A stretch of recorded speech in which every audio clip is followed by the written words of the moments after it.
A woman dying of cancer is urging New Zealanders to pull the plug on euthanasia law, saying people could be coerced into an early death. The public will be asked to vote yes or no to the End of Life Choice Act in a referendum on election day.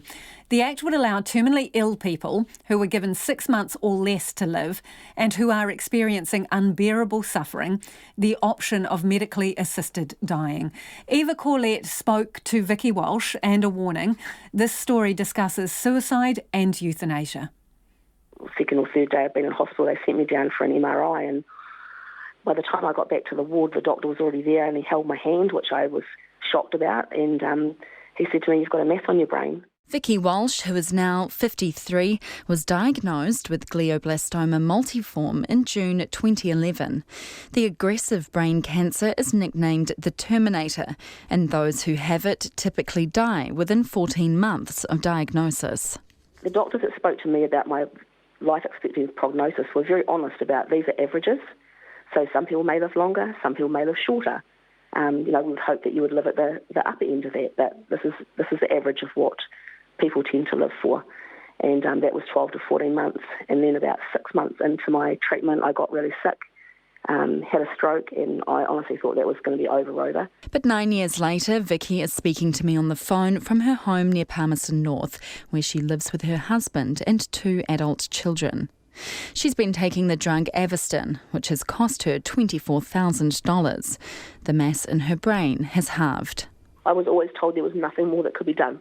So in, 8 years, 9 years, things had changed. So I got another surgery, I got radiation, and now we're having this drug that we're paying for.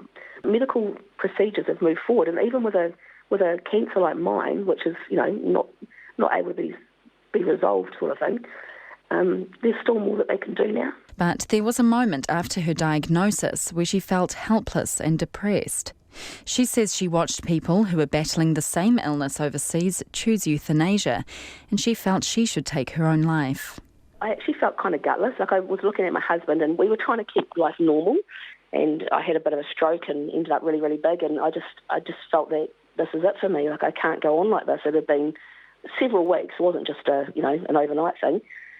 And I just thought, this is how it's going to be. I don't want to live like this anymore. But Vicki changed her mind in the last moment. Had she gone through with it, she says, she would have missed out on watching her grandchildren grow up.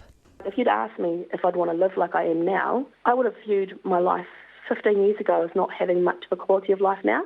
I love my life. I love my life. Vicki doesn't want to see people suffer, but she says the End of Life Choice Act is not watertight. The Act includes a provision that allows doctors to stop the process if they believe coercion is happening. But Vicki's greatest fear is that people will feel pressured to end their lives earlier than they need to. The coercion thing is one of the biggest concerns for me about this bill, and people say it wouldn't happen. Well, we already have an elderly abuse problem in this country, so I already know what I feel like. And my family don't make me feel like a burden, but I also feel like a burden sometimes. And I'm not getting that pressure. RNZ will continue its coverage of euthanasia in the lead up to the referendum. If you would like to find out more about the proposed law, head to rnz.co.nz and click on our End of Life Choice link under the Election 2020 tab. Mō te hōtaka o te ahia hinei, ko Eva Corlett tēnei.